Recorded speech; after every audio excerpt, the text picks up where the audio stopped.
One of the primary goals of the local church is to reach a community for Jesus. If you are like most pastors, you spend countless hours every year trying to come up with ways to attract new people.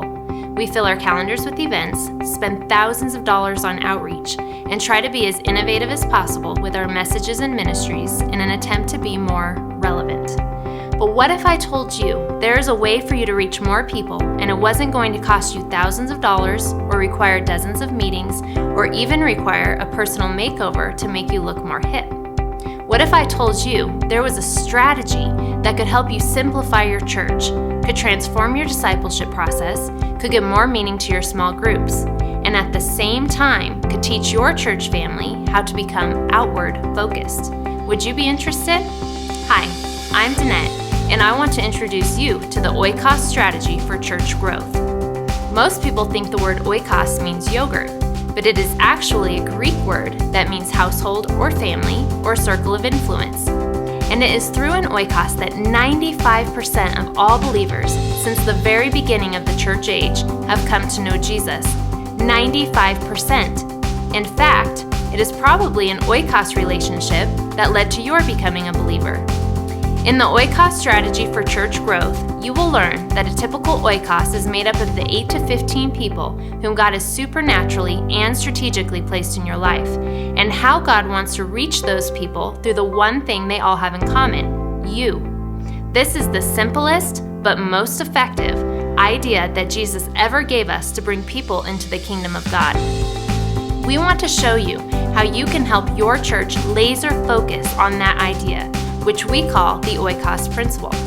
Hundreds of pastors around the country are now using that principle to transform their churches and communities. In fact, the High Desert Church in Southern California has grown from 150 active people to over 12,000 using these same principles. And their lead pastor, Tom Mercer, will be sharing what he has learned on his journey as an oikocentric pastor. Now, there are no promises that your church will have that type of exponential growth, but one thing is for sure. When a church gets laser focused on their mission, amazing things can happen. At Laser Church, we are committed to helping you and your church reach more people, so we have packaged these training sessions in a simple, step-by-step sequence to help you and your team embrace this dynamic principle. There are video trainings you can use to teach your entire team, materials that you download and print to help make the training portable, dynamic interviews with some of our country's most respected church leaders, dozens of done-for-you resources, and practical tips for immediate implementation. We are so confident that these trainings will transform your church. We are offering a 7-day free trial for you to test drive the system. You really have nothing to lose, so I want to invite you to continue to check out this site and then join the Laser Church team and hundreds of other pastors around the country in learning the Oikos strategy for church growth and reach more people, 8 to 15 at a time. Every church is unique. No matter how like-minded you and I might be, our churches will be very different. We're different people. We work with different teams. We serve in communities that reflect different demographics. We swim in different resource pools. We answer to different denominational entities, or maybe none at all. The list goes on. But overshadowing those points of difference can be common characteristics that eventually take root in every church that decides to embrace the Oikos principle. Since you're going to find each one of these characteristics elevated throughout these presentations, I might as well identify what they are before we begin this journey. Let me introduce them as 5 objectives that I want to help you meet in your quest to reach more people. Number 1, your church will begin to think exponentially. Jesus came to change the world, which is why he chose to use multiplication. He knew that addition would simply take too long.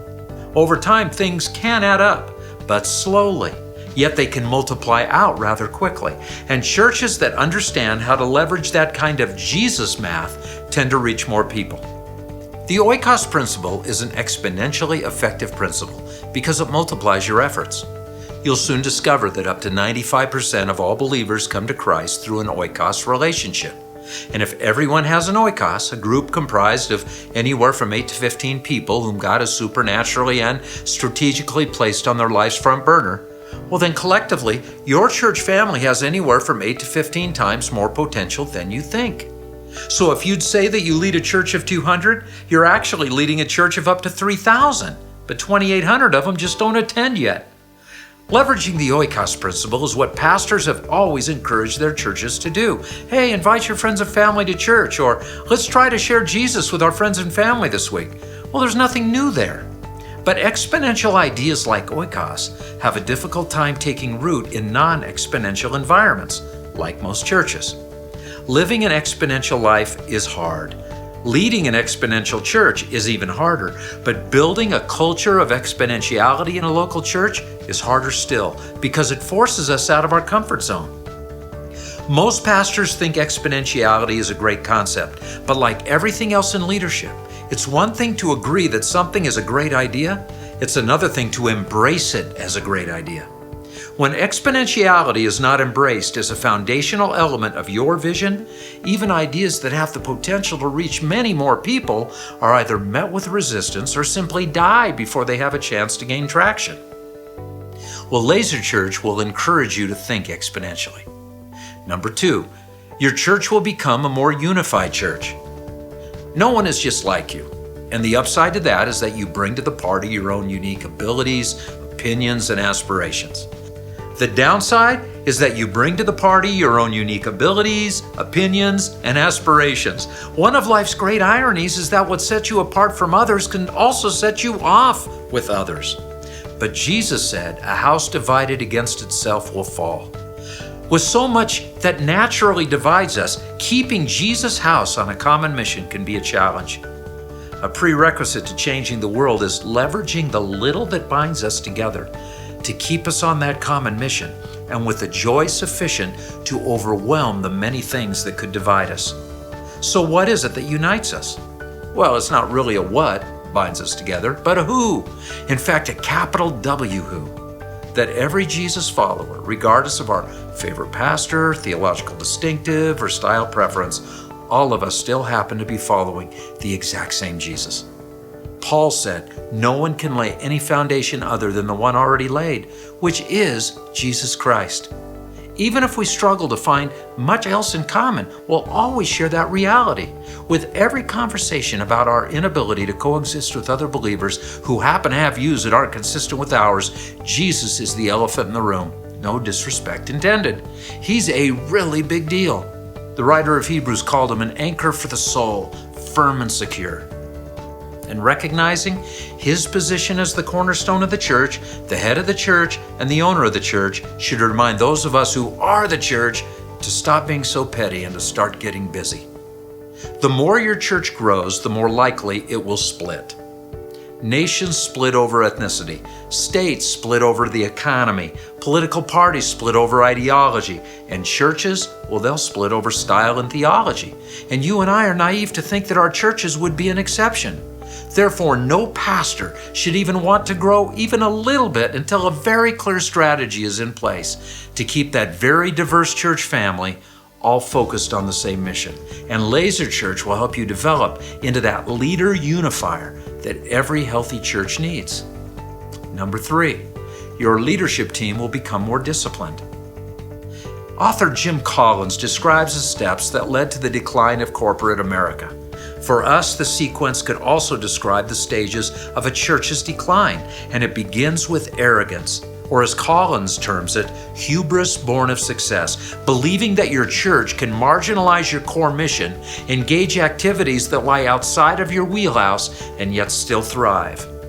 There are only 3 problems with that philosophy.